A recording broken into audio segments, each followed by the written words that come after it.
Hello everyone.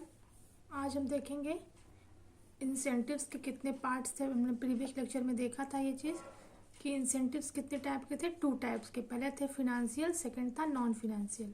Financial incentive हमने next video में देख लिया है। अब हम देखेंगे what is non financial incentive और उसके अंडर में क्या क्या चीज़ें आती हैं।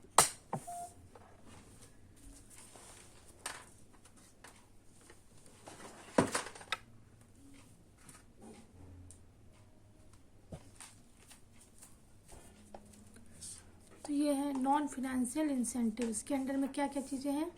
पहला हम देखेंगे status, second organisational climate, career advancement opportunity, job enrichment, job security, employee recognitions, employee participations, employee empowerment. ठीक है, तो ये सारे कैटेगरीज हैं जो इसके अंडर में आती हैं।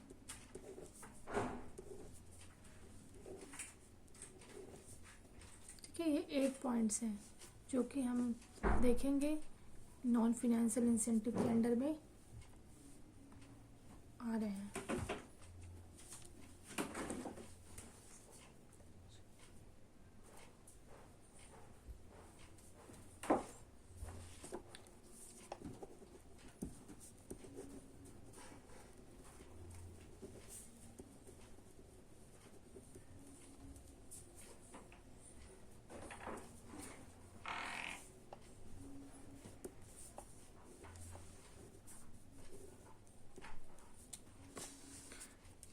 ओके, तो हम देखते हैं what is non financial incentives. Apart from the monetary and future security needs, an individual also has a psychological, social and emotional needs. ठीक है, जैसा कि हम जानते हैं कि मॉनेटरी एंड फ्यूचर सिक्योरिटी के अलावा भी इम्प्लॉय क्या होता है, उसको किस चीज़ की ज़रूरत होती है, साइकोलॉजिकल,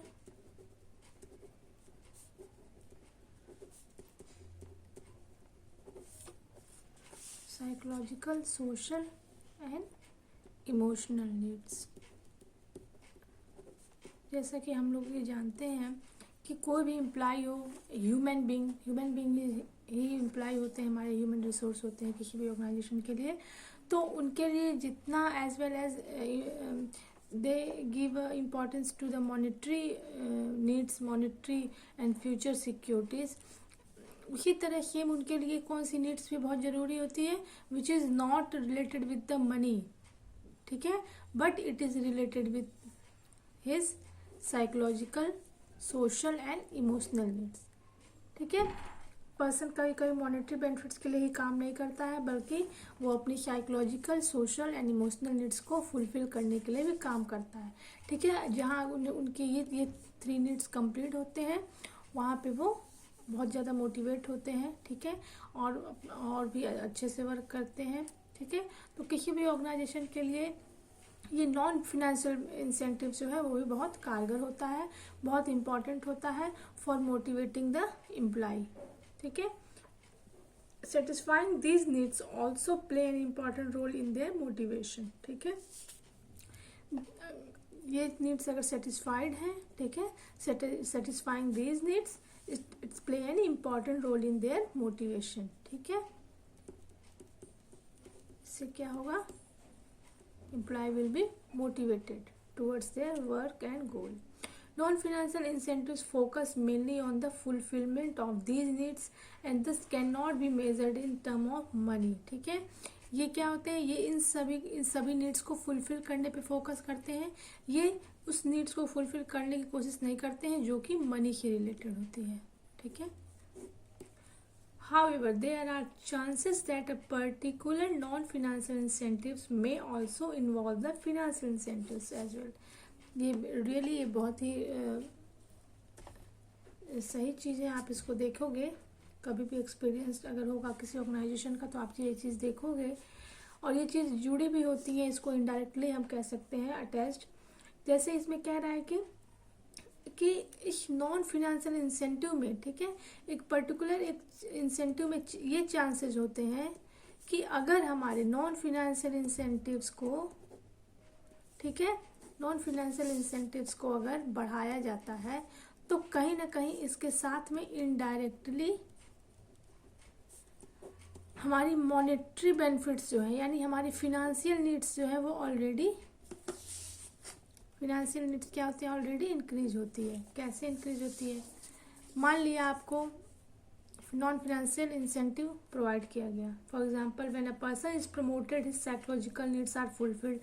अगर प्रमोशन मिलता है किसी एम्प्लॉय को, ठीक है, तो क्या होगा, ये एम्प्लॉय का साइकोलॉजिकल नीड्स, ठीक है, फुलफिल हो गया, ठीक है, एंड ही गेट्स, जब इससे इसका प्रमोशन हुआ तो क्या हुआ, he gets more authority,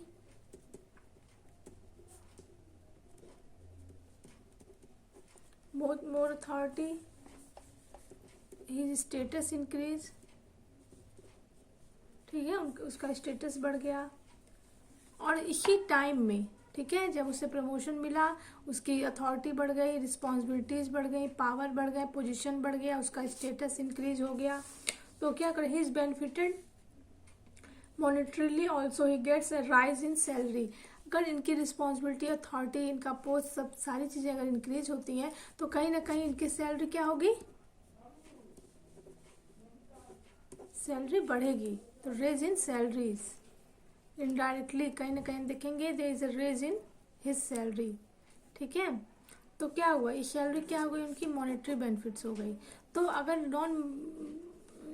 non financial incentives इनको दिया जाता है, बढ़ाया जाता है, तो कहीं ना कहीं उसके साथ साथ मॉनेटरी बेनिफिट्स ऑलरेडी जुड़ा होता है, ठीक है।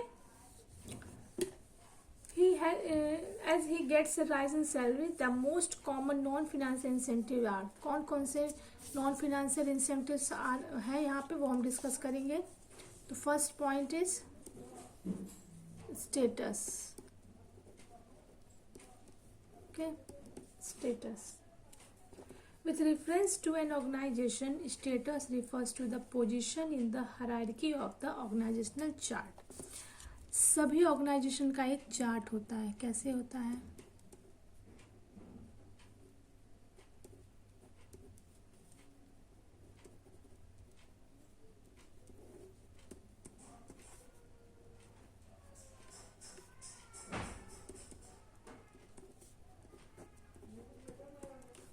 ठीक है। तो हम इसमें ये देख पा रहे हैं कि ये क्या है, ऑर्गेनाइजेशन एक का एक चार्ट है, एक हायरार्की है। तो स्टेटस क्या हुआ, status is the position, status is the position in the hierarchy. ये क्या है, बोर्ड ऑफ डायरेक्टर है, जनरल मैनेजर्स हैं, प्रोडक्शन मैनेजर है, मार्केटिंग है, अकाउंट है, रिसर्च एंड डेवलपमेंट। ये क्या है, these all are a post and this is shows is status, and status is the position of a person in the organization chart, ठीक है। इस ऑर्गेनाइजेशन चार्ट में उनका क्या पोजीशन है, this is called, this is shows his status, ये उनके status को शो करता है, ठीक है। The level of authority, responsibility, recognition, salary, perks, etc, ठीक है। जैसे क्या हो गया, लेवल ऑफ अथॉरिटी क्या है, मिडिल लेवल के एम्प्लॉय हैं या लोअर लेवल के एम्प्लॉय हैं, ठीक है। तो क्या हो गया इनका, यहाँ पे लेवल हो गया, अथॉरिटी हो गई, रिस्पॉन्सिबिलिटी हो गई, ठीक है, रिकॉग्निशन हो गया। ये सारी चीज़ें क्या है, इनके स्टेटस को शो करती हैं। तो what is the status, we can say that status refers to the position in the hierarchy of the organization chart, ठीक है। ये जो हायरार्की है, this is called a status. Status में क्या आ जाएगा, the level, authority, responsibility and recognition, these all are related to status, these are all are referred to a status. Determine the status of an employee in the organization, ठीक है।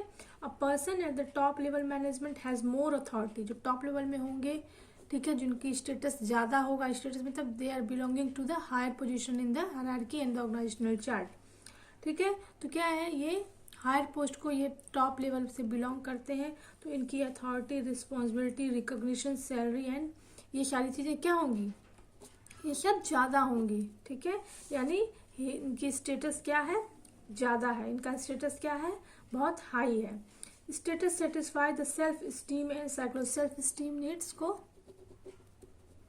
जो हम चाहते हैं फ्यूचर में बनना चाहते हैं, हमारी जो एम्बिशंस होते हैं, तो ये क्या करता है स्टेटस, उन सेल्फ इस्टीम नीड्स को फुलफिल करता है, ठीक है, और साइकोलॉजिकल नीड्स को भी फुलफिल करता है। Motivates him to work hard. किसी भी एम्प्लॉय के नॉन फाइनेंशियल बेनिफिट्स में क्या होता है, किसी भी एम्प्लॉय के स्टेटस को अगर बढ़ा दिया जाए तो कहीं ना कहीं वो हाईली मोटिवेटेड होगा, क्योंकि स्टेटस का मतलब हो गया पोजीशन, रिकॉग्निशन, ठीक है, एंड लेवल। तो क्या अगर उसे प्रमोट किया जाता है तो उसके प्रमोशन के साथ साथ उसकी रिस्पॉन्सिबिलिटी, अथॉरिटी, रिकॉग्निशन भी बढ़ेगा।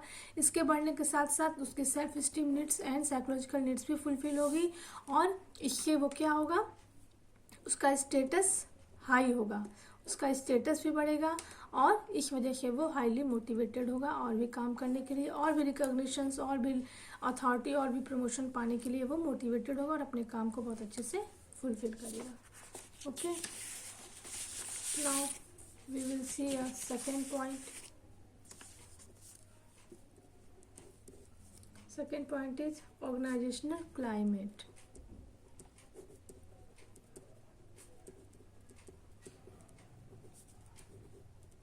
वर्ड से क्लियर हो रहा होगा कि क्या है ऑर्गेनाइजेशन। ऑर्गेनाइजेशन के अंदर का इन्वायरमेंट या ऑर्गेनाइजेशनल इन्वायरमेंट, ठीक है। क्लाइमेट क्या है, मौसम, मतलब वहाँ का माहौल, वहाँ का मौसम कैसा, ऑर्गेनाइजेशन का मौसम क्या है। तो हम for using as a non financial benefit या incentives we can also give and provide organisational climate to their employee, ठीक है। कैसे ये होगा हम इसको देखेंगे। Organizational climate refers to the environmental characteristics of an organization that are perceived by its employee about the organization and have a major influences on their behavior, ठीक है। क्लाइमेट हम क्या कह सकते हैं, this is an characteristics of environment, ठीक है। ये क्या है, इन्वायरमेंट को how we characterize environment, climate is the characteristic of environment, ठीक है, जो कि परसीव किया जाता है, ठीक है, अनुभव किया जाता है, महसूस किया जाता है, किसके द्वारा, परसीव्ड बाय एन एम्प्लॉय, ठीक है। अबाउट द ऑर्गेनाइजेशन, जो ऑर्गेनाइजेशन है उसके बारे में एम्प्लॉय क्या करता है, परसीव करता है, ठीक है, महसूस करता है। And have major influence on their behaviour, उसके वजह से उसके बिहेवियर में भी क्या बहुत सारी चेंजेस आती हैं। एक सिंपल सा शॉर्ट सा एग्जांपल हम देते हैं, हो सकता है it is not may be fully attached with this topic, but ये कहीं ना कहीं आपको थोड़ी सी हेल्प करेगा ये क्लियर करने में, what is how this things will motivate the employee, ठीक है। कौन सी चीज़ हो गई, मान लिया आप किसी सिंपल एग्जाम्पल लेते हैं, गवर्नमेंट सेक्टर भी बहुत डेवलप कर रहा है, ऐसा नहीं है। जिससे होता है ना कि मान लीजिए आप किसी गवर्नमेंट सेक्टर या किसी ऐसे ऑर्गेनाइजेशन में काम कर रहे हो जो बहुत ज़्यादा वेल मेंटेन ना हो, ठीक है, या बहुत ज़्यादा वहाँ पे फुली एसी ना हो, ठीक है, कंप्यूटराइजेशन बहुत ज़्यादा ना हो, ठीक है, वेल फर्निश्ड ना हो, तो आपको पोस्ट अगर वहाँ पे अपॉइंट किया गया कि you are a now general manager of this organization, ठीक है। बट आपको एज ए जनरल मैनेजर क्या किया गया, एक सिंपल सा अनकलर्ड, ठीक है, फीका सा एक रूम प्रोवाइड कर दिया गया, उसमें एक सिंपल सी मेज रखी हुई है एंड उस पर कंप्यूटर सिस्टम्स रखे हैं, थोड़ी मोड़ी फाइल्स हैं, एक अलमारी है जो which is not so attractive, which is not appropriate to the, ठीक है। तो क्या होगा, आप और ऐसी जगह पर जब वर्क करोगे तो कहीं ना कहीं आप बहुत कम मोटिवेटेड रहोगे, क्योंकि आप सोचोगे कि पोस्ट तो हमारी है जनरल मैनेजर की और इन्वायरमेंट देखो कैसा हमें ऑफिस मिला है, ना बैठने के लिए सही है। और अगर आपके फ्रेंड्स जाते हैं या आप उन्हें बताते हो कि I am working in this organization as a general manager, but जब वो आपको कभी आते हैं मिलने या देखते हैं तो क्या देखेंगे, सिंपल सी लकड़ी की एक चेयर पे आप बैठे हुए हैं, सिंपल सी मेज़ दी गई हुई है उस पर, ये तो क्या कहीं ना कहीं ये चीज़ें आपके स्टेटस को, आपके कहीं ना कहीं माइंड को थोड़ा सा डिमोटिवेट करते हैं, ठीक है। क्योंकि जो इन्वायरमेंट आपको, जो क्लाइमेट आपको दिया गया है which is not suits your position, which is not suits your level, your authority, your status, ठीक है। तो as a general manager your expectation is more, ठीक है। और वहीं पे एक दूसरा ऑर्गेनाइजेशन है जहाँ पे आप जाते हो, फुली एक ही रूम आपको दिया गया है, ठीक है। एक अच्छा सा बिग रूम दिया गया है, उस पर वेल फर्निश्ड टेबल चेयर आपको प्रोवाइड किया गया है, ठीक है। एक रिंगिंग बेल दी गई है, जिससे आपको अगर ज़रूरत होती है you will press this bell and your peon your colleague will be enter in your office, ठीक है। तो क्या है, this things are providing you because you are belonging a post, you are level of general manager, you are general manager and according this post you are providing such organizational climate to work, ठीक है। ये किसी भी employ के लिए हो सकता है, ठीक है। एक छोटे एम्प्लॉय के लिए भी यही हो सकता है, अगर ऑर्गेनाइजेशन का क्लाइमेट बहुत अच्छा है, ठीक है। वहाँ का इंफ्रास्ट्रक्चर, वहाँ की बिल्डिंग, वहाँ का इन्वायरमेंट, वहाँ का रूल्स रेगुलेशन, वहाँ का स्टेटस, ठीक है, वहाँ का वर्किंग इन्वायरमेंट, सारी चीज़ें, जो भी चीज़ें हैं, अगर बहुत वेल मेंटेन्ड है तो पर्सन क्या होता है, वो हाईली मोटिवेटेड होता है। अगर आप सिंपल सा एक क्लरिकल पोस्ट पे काम करते थे, जहाँ पे एक रूम हॉल टाइप के रूम्स थे, उसमें सभी के लिए एक एक पार्टीशन था ऑफिस का, ठीक है, आप ऐसी जगह पे पहले वर्क कर रहे थे, ठीक है, but suddenly you are promoted, ठीक है, या ये डिसाइड हुआ कि क्लाइमेट, ऑर्गेनाइजेशन का क्लाइमेट चेंज होगा, एनवायरनमेंट चेंज होगा, ठीक है, कर दिया गया उन्हीं एम्प्लॉय के लिए, और क्या हुआ, सभी को एक सेपरेट केबिन्स प्रोवाइड हो गए, ठीक है, सभी के रूम में एक एसी दे दिया गया, एक अपना इंटरकॉम दे दिया गया, ठीक है। तो क्या हो गया, जितना यहाँ मोटिवेशन नहीं था उससे ज़्यादा मोटिवेशन यहाँ पे होगा, because you perceived your environment that you are promoted, ठीक है। तो यही चीज़ यहाँ पे बताया जा रहा है कि organizational climate refers to the environmental characteristics of an organization that are perceived by its employee about the organization and have a major influences on their behavior. Each organization has a different organizational climate, ठीक है, that distinguish it from the other organization, जो उसको दूसरे organisation ही अलग करता है। हमने भी एग्जांपल दिया ना कि ए ऑर्गेनाइजेशन में एम्प्लॉय को अगर ऐसी सुविधा दी गई हो कि सिंपल सी मेज दी गई हो, चेयर दिया गया हो, बहुत अच्छा इन्वायरमेंट नहीं है, छोटा सा रूम है which is not well polished, ठीक है, तो और सेकेंड ऑर्गेनाइजेशन में अगर आपको वेल मेंटेन ऐसी फैसिलिटी दी गई हो, रूम दिया गया हो, बिग रूम हो, इंटरकॉम हो, रिंगिंग बेल दी गई हो, मीन्स ओवरऑल आपको पूरी सुविधाएं दी गई हो, तो क्या होगा, person will be highly motivated to work in this B organization instead of A organization. तो कहीं ना कहीं ऑर्गेनाइजेशन के क्लाइमेट के अकॉर्डिंग, क्लाइमेट जो होता है ये एक ऑर्गेनाइजेशन को दूसरे ऑर्गेनाइजेशन से डिफर करता है, डिस्टिंग्विश करता है।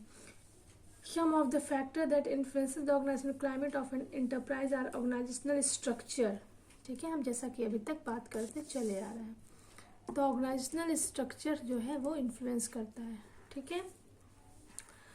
इंडिविजुअल रिस्पॉन्सिबिलिटी, आपको रिस्पॉन्सिबिलिटी कैसी दी गई है, इंडिविजुअल रिस्पॉन्सिबिलिटी, ठीक है, rewards, risk and risk taking, warmth and support,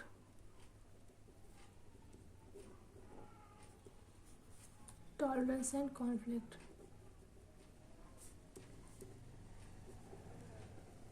ठीक है। when the organizational climate is positive, employees tend to be more motivated, ठीक है, अगर आपके ऑर्गेनाइजेशनल क्लाइमेट पॉजिटिव है, ठीक है, तो person will be highly motivated. अगर नेगेटिव इन्वायरमेंट है, ठीक है, तो पर्सन विल बी डीमोटिवेटेड, ठीक है। इन्वायरमेंट में आपका स्ट्रक्चर भी आता है, इंडिविजुअल रिस्पॉन्सिबिलिटी आती है, रिवॉर्ड रिस्क आता है, रिस्क टेकिंग एबिलिटी आती है, टॉलरेंस, कॉन्फ्लिक्ट, ये सारी चीज़ें आती हैं, ठीक है।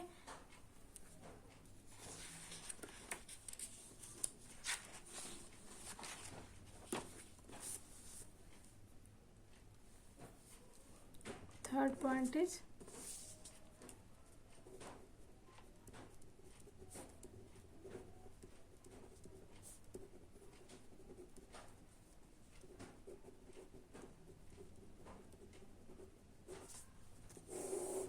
Career advancement opportunity. ठीक है, थर्ड पॉइंट क्या है, this is an career advancement opportunity. It is very important for organization to have an appropriate skills development program, a sound promotion policy for its employee which works as a booster for them to perform well and get promoted। ठीक है, career advancement opportunity होती है कि जैसे जैसे organisation में changes होते जाते हैं, ठीक है, नई नई टेक्नोलॉजी, नई नई फैसिलिटीज़ होती हैं, ठीक है, तो ऑर्गेनाइजेशन को क्या चाहिए, they provide the appropriate skills, means उनके जो भी स्किल्स हैं, ठीक है, उनको उनके अकॉर्डिंग डेवलपमेंट प्रोग्राम बनाने चाहिए ताकि जो एम्प्लॉय वहाँ वर्क कर रहे हैं, ठीक है, वो हाईली प्रमोटेड हो सके, ठीक है, उनको प्रमोशन मिल सके। ठीक है, तो हम यही यहाँ पे बताया जा रहा है, it is very important for organization to have an appropriate skills development program. ठीक है, तो ऑर्गेनाइजेशन में क्या होने चाहिए, स्किल्स डेवलपमेंट प्रोग्राम भी होने चाहिए। मीन्स अगर आपको लगता है कोई पर्सन है वो he is fully skilled but they need to some training, तो आप उनको ट्रेनिंग प्रोवाइड करेंगे, ठीक है, स्किल डेवलपमेंट प्रोग्राम्स करेंगे, ठीक है, साउंड प्रमोशन पॉलिसी यूज़ करेंगे, ठीक है, कि जो भी पर्सन स्किल्ड होंगे, एबल्ड होंगे, उनको आप प्रमोट करोगे। ठीक है, ये सारी चीज़ें क्या हो जाएंगी, कहीं ना कहीं बूस्टर की तरह काम करेंगी और employee will be highly motivated. ठीक है, एम्प्लॉय क्या होगा, मोटिवेटेड होगा इससे। बस ये सिंपल सी चीज़ें थी। Every employee desire growth in the organization, कोई भी एम्प्लॉय ऑर्गेनाइजेशन में वर्क करता है, चाहे 9 साल 8 साल 10 साल वर्क करता है, ठीक है, तो इसी उम्मीद से वर्क करता है कि once they got a promotion, ठीक है, जो ये सारी चीज़ें अगर आप उसको समय समय पर प्रमोशन देते रहोगे, प्रमोट करते रहोगे, तो ये सब चीज़ें क्या करेंगे, उसको कहीं ना कहीं मोटिवेट करेंगी। ठीक है, हम नेक्स्ट वीडियो में और सारे पॉइंट्स देखेंगे, ठीक है, क्या होते हैं फिनेंशियल नॉन फाइनेंशियल बेनिफिट्स के।